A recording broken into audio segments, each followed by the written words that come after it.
Break के बाद एक बार फिर आप सभी का स्वागत है। आप देख रहे हैं गंगा सवेरा। चलिए गंगा सवेरा में कुछ और खबरों का रुख कर लेते हैं और उत्तराखंड की खबरों की बात करते हैं। देहरादून में महंगाई के विरोध में कांग्रेस प्रदेश भर में प्रदर्शन करेगी। सुबह 11:30 बजे कांग्रेस पेट्रोल पंप के बाहर प्रदर्शन करेगी और बढ़ते पेट्रोल डीजल के दाम को लेकर विरोध जताएगी। प्रदेश अध्यक्ष गणेश गोदियाल के आह्वान पर विरोध प्रदर्शन पूरे प्रदेश में कांग्रेस करने जा रही है और बढ़ते पेट्रोल डीजल के दामों को लेकर कांग्रेस आज सरकार को घेरेगी। हालांकि एक तरफ राहत देने की कोशिश सरकार की तरफ से की गई है। दिवाली के मौके पर पेट्रोल डीजल के दाम घटाए गए थे, लेकिन इसी मुद्दे को लेकर अब कांग्रेस का प्रदर्शन होगा। कांग्रेस को लगता है कि पेट्रोल डीजल के दाम अभी भी बहुत ज्यादा हैं और इसको लेकर आज कांग्रेस प्रदर्शन करने जा रही है। प्रदेश अध्यक्ष गणेश गोदियाल अध्यक्षता कर रहे हैं। महंगाई के विरोध में कांग्रेस प्रदेश भर में प्रदर्शन करेगी और पेट्रोल पंप के बाहर सुबह 11:30 बजे कांग्रेस के कार्यकर्ता पहुंचेंगे, सरकार के खिलाफ नारेबाजी करेंगे, अपना विरोध जाहिर करेंगे। तो महंगाई एक बड़ा मुद्दा जिसे लेकर लगातार कांग्रेस सरकार को घेर रही है।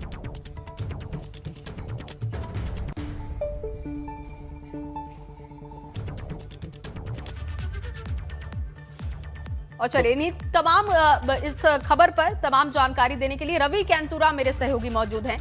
रवि, आज जो कांग्रेस प्रदर्शन करने जा रही है, हालांकि दिवाली के मौके पर पेट्रोल डीजल के दाम घटाए गए थे सरकार की तरफ से, लेकिन कांग्रेस मानती है कि अभी भी इसके दाम बहुत ज्यादा हैं। आज किस तरीके का कार्यक्रम कांग्रेस की तरफ से रहेगा?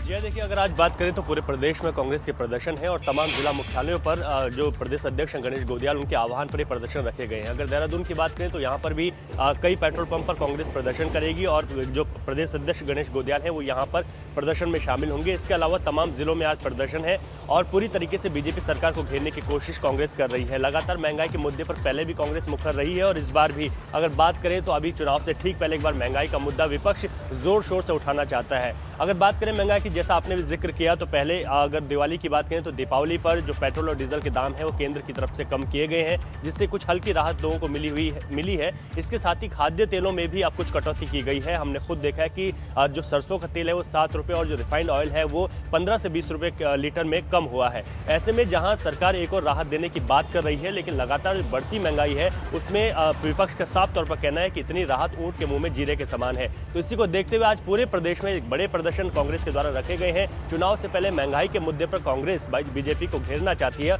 और यही वजह है कि आज पूरे प्रदेश भर में तमाम जिला मुख्यालयों में कांग्रेस पेट्रोल पंपों के बाहर प्रदर्शन करेगी। जी, बहुत शुक्रिया रवि आपका तमाम जानकारी के लिए। तो आज कांग्रेस की तरफ से महंगाई के मुद्दे को लेकर प्रदर्शन होने जा रहा है, तो वहीं दूसरी तरफ केंद्र सरकार से दामों में कटौती के बाद उत्तराखंड के लोगों को बड़ी राहत मिली है। एक तरफ जहां पेट्रोल डीजल के दाम 12-12 रुपए कम किए गए, तो वहीं सरसों का तेल और रिफाइंड ऑयल भी सस्ता हुआ है। बिल्कुल, तो कहीं ना कहीं लोगों को राहत देने की कोशिश की गई है। पेट्रोल डीजल और खाद्य तेल के दामों में कटौती की गई है। केंद्र सरकार की ओर से जो कटौती की गई उससे लोगों को राहत मिली है। पेट्रोल डीजल के दाम कुल 12-12 रुपए कम किए गए। सरसों और रिफाइंड ऑयल के दाम भी कम हुए और पेट्रोल 5 रुपए, डीजल 2 रुपए सस्ता। खाद्य तेल के दामों में भी कटौती से लोगों को राहत देने की कोशिश की गई है। 2 तस्वीरों के जरिए, इस ग्राफिक्स के जरिए आपको समझाने की कोशिश कर रहे हैं कि महंगाई से किस तरह लोगों को राहत देने की कोशिश की गई है केंद्र सरकार की ओर से। सरसों और रिफाइंड ऑयल के दाम भी कम हुए हैं। पेट्रोल उत्तराखंड में 5 रुपए और डीजल 2 रुपए सस्ता हुआ है और इसके अलावा खाद्य तेल के दामों में भी कटौती की गई है, जिससे लोगों को राहत देने की कोशिश की गई है केंद्र सरकार की ओर से।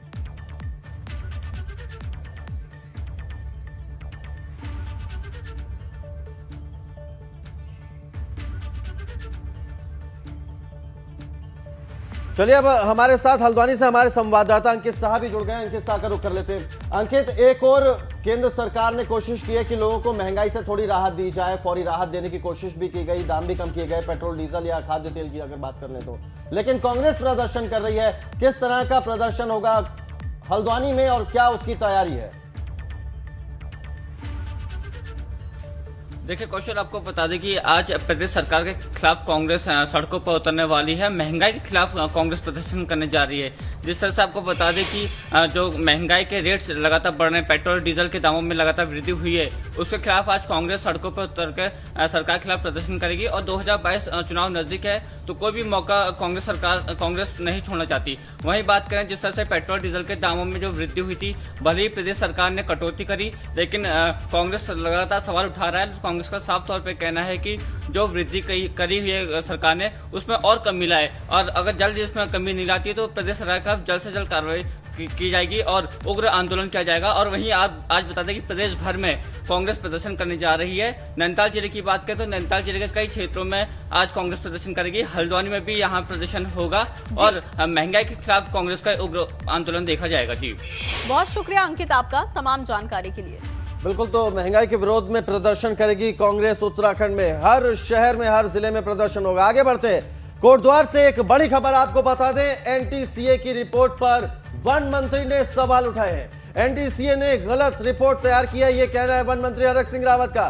टाइगर सफारी की आड़ में हजारों पेड़ काटने का आरोप लगाया है। और मामले में एनटीसीए ने पोखरी रेंज से रेंजर को भी सस्पेंड किया और मामले की दोबारा जांच में सच आएगा सामने। हरक सिंह रावत ने यह बयान दिया और उनका मानना है कि जब अब दोबारा इसकी जांच की जाएगी तो पूरी तस्वीर साफ होगी।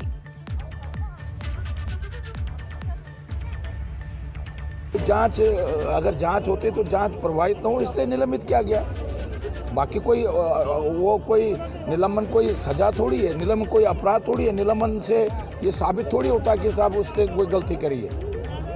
जांच हो जाएगी, जांच में अगर कोई तथ्य नहीं आएगा कि केवल एनटीसी की जांच कोई अंतिम जांच थोड़ी है।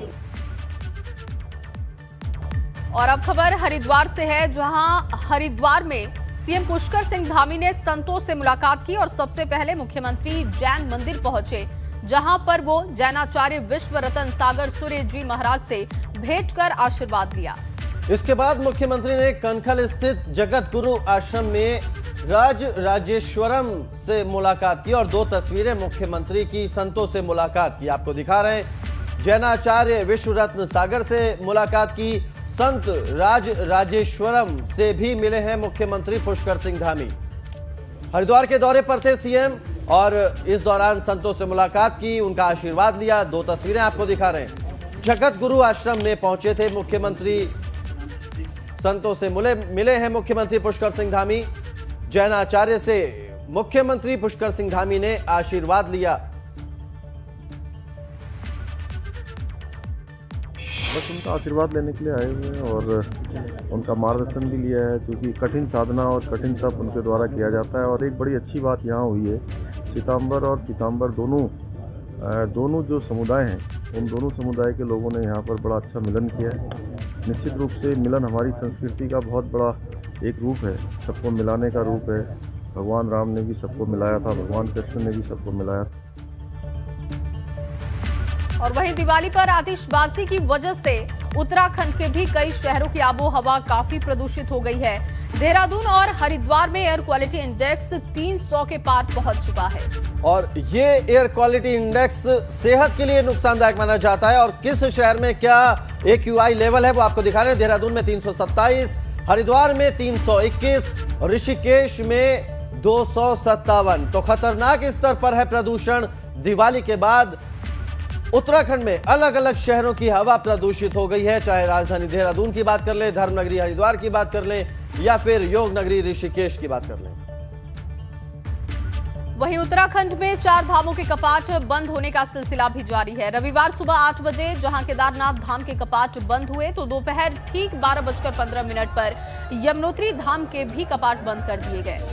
आपको बता दें कि गंगोत्री धाम के कपाट दिवाली वाले दिन 4 नवंबर को ही बंद किए जा चुके हैं, तो बद्रीनाथ धाम के कपाट 20 नवंबर को बंद किए जाएंगे। बाबा केदारनाथ धाम के मंदिर के कपाट भैया दूज के मौके पर मंत्रोच्चारण के बीच शीतकाल के लिए बंद कर दिए गए। इस दौरान मंदिर परिसर में काफी संख्या में तीर्थयात्री मौजूद रहे। 4 तस्वीरें किस धाम के कब कपाट बंद हुए और कब बद्रीनाथ के कपाट बंद होंगे, इन 4 तस्वीरों के जरिए आपको समझाने की कोशिश कर रहे हैं। केदारनाथ धाम के कपाट भैया दूज के मौके पर सुबह 8 बजे बंद हुए। यमुनोत्री धाम के कपाट दोपहर 12:15 बजे बंद हुए।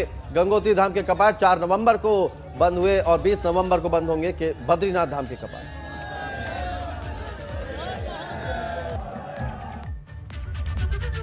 वहीं केदारनाथ धाम के कपाट भी विधि विधान के साथ शीतकाल के लिए बंद कर दिए गए।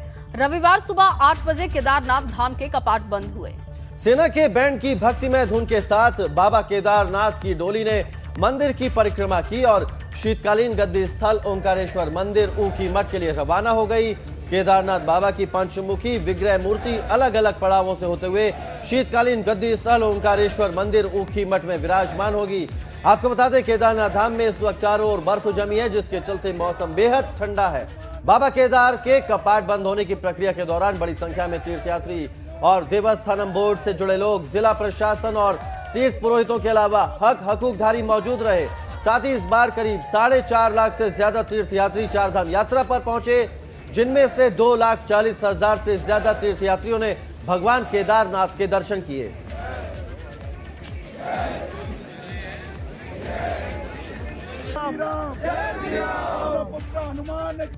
और कौशल, अब वक्त हो चुका है यूपी और उत्तराखंड में नेताओं के चुनावी दौरे के। आज क्या क्या अहम दौरे हैं और किनका कार्यक्रम है ये बताएंगे, तो इंतजार कीजिए। बिल्कुल जया, चुनावी समर है और ये वो वक्त है जब नेताजी जनता के बीच दिखते हैं और नेताजी की व्यस्तता भी कुछ ज्यादा बढ़ जाती है। और हो भी क्यों ना, चुनाव ही तो तय करते हैं नेता की किस्मत। Over to Jaya.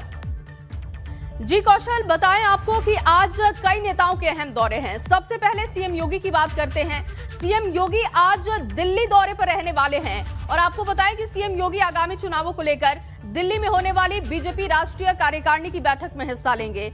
साथ ही वो पार्टी आलाकमान को चुनाव की तैयारियों की रिपोर्ट भी देने वाले हैं। यानी कुल मिलाकर कौशल, आप कह सकते हैं कि चुनावी रणनीति को आज से बीजेपी फाइनल रूप देने जा रही है और पार्टी पूरी तरीके से अब चुनावी मोड में आ चुकी है। इसके बाद अगर हम बात करें तो अखिलेश यादव का आज अंबेडकर नगर दौरा है। यहां पर अखिलेश यादव एक जनसभा को भी संबोधित करने वाले हैं और बीएसपी से निष्कासित पूर्व मंत्री और विधायक लालजी वर्मा और राम अचल राजभर आज साइकिल की सवारी करेंगे।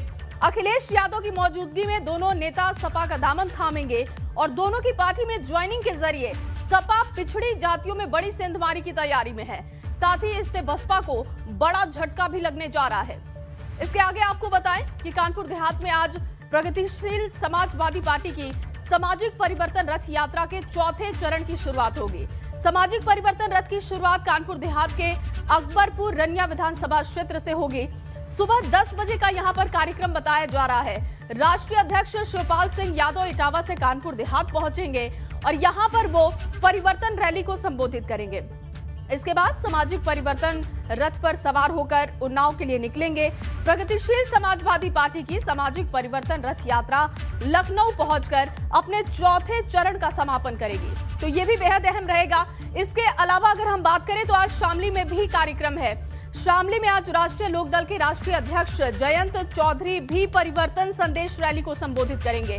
ये रैली काफी अहम मानी जा रही है क्योंकि ये रैली कैबिनेट मंत्री सुरेश राणा के गढ़ में हो रही है, जो कि गन्ना मंत्री भी हैं और राष्ट्रीय लोकदल यहां पर गन्ना के मुद्दे पर उन्हें घेरने की पूरी कोशिश करेगी। पार्टी ने इस रैली की पूरी तैयारी कर ली है।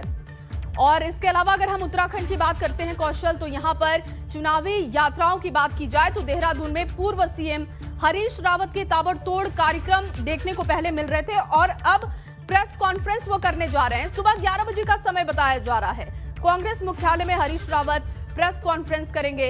हरीश रावत दोपहर 3 बजे रायपुर विधानसभा के वाणीपुर में पदयात्रा भी करेंगे। तो ये तमाम कार्यक्रम आज अहम रहेंगे जिस पर दिन भर हमारी नजर होगी। कौशल, बिल्कुल जया, बहुत शुक्रिया, आपने बहुत विस्तार से बताया कि आज नेताओं के कहां दौरे, चाहे उत्तर प्रदेश की बात कर लें या फिर उत्तराखंड की बात कर लें, क्योंकि चुनावी दौरे ऐसे में नेताओं पर जिम्मेदारी बहुत ज्यादा बन जाती है कि वो जनता के बीच जाए और कम से कम चुनावी माहौल में उनको आकर्षित करें अपनी ओर। बिल्कुल, और उनके मुद्दों को भी समझे कि कितना उन्होंने काम किया है, उनके लिए फीडबैक जनता का क्या है। इनका विधानसभा चुनाव नजदीक है, चुनावी सरगर्मियां हैं, तो जाहिर है कि नेताजी के लिए व्यस्त होने की चुनौती भी है, लेकिन इस चुनौती के लिए नेताजी कितने फिट हैं, यानी नेताजी फिट हैं तो हिट हैं। हम बात कर रहे हैं उन नेताओं की जो खुद को व्यस्त शेड्यूल के बावजूद फिट रखते हैं, लेकिन फिट रहने के लिए वो करते क्या हैं। आज हम आपको दिखाएंगे उन्नाव बांगरमऊ विधानसभा सीट से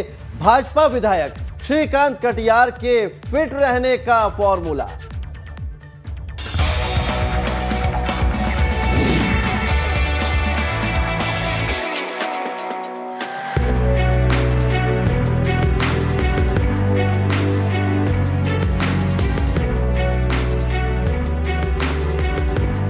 चुनावी माहौल में जनप्रतिनिधि अपने को कैसे फिट रखते हैं, ये जानने के लिए आज हम पहुंचे हैं बांगरमऊ विधानसभा के विधायक श्रीकांत कटियार के आवास पर। उनसे बात करते हैं कि किस तरीके से वो अपने को इस माहौल में फिट रखते हैं। श्रीकांत जी, किस तरीके से अपने को फिट रखते हैं, क्या रहती है आपकी दिनचर्या? हम एक सामान्य कार्यकर्ता होने के नाते उपचुनाव में जब से चुनाव हम जीतते हैं, भाग दौड़ तो शुरू से ही हमारी आदत है, मगर जब से हम चुनाव जीते हैं 5 बजे उठ करके योगा व्यायाम करते हैं। योगा व्यायाम करने के बाद हम जनता की सेवा करते हैं। इसके बाद स्नान करते हैं। स्नान करने के बाद क्षेत्र के अंदर जहाँ जहाँ कार्यक्रम होते हैं वहाँ चले जाते हैं और जनता में जनसंपर्क करते हैं। फिट रखने के लिए क्या आहार लेते हैं, किस तरीके का भोजन करते हैं? अब हम लोग तो देहाती लोग हैं। फिट रखने के लिए जो सवेरे है, सुबह टाइम नहाने धोने के बाद जो आहार है वो हल्का फुल्का नाश्ता है, दूध है, यही आहार लेकर के हम अपना काम शुरुआत करते हैं। दैनिक दिनचर्या में किस तरीके का रहता है? दैनिक दिनचर्या में सबसे पहले तो हम जनता की सेवा करते हैं। जनता की सेवा करने के बाद हम निकलते हैं अपने कार्यक्रमों पर, और जो समय मिलता है उसमें हम समाज में जाकर के संपर्क करते हैं। समाज के लोगों से, मतलब आम जनमानस से, गरीब तबके से मिलने का और जोड़ने का काम करते हैं, और संगठनात्मक कार्य इसी दिनचर्या में शामिल करते हुए अपना हम समय सुनिश्चित करते हैं। चुनावी वर्ष चल रहा है, तो ऐसे में दिन भर भागदौड़ रहती है, तो किस तरीके से अपने को फिट रखते हैं?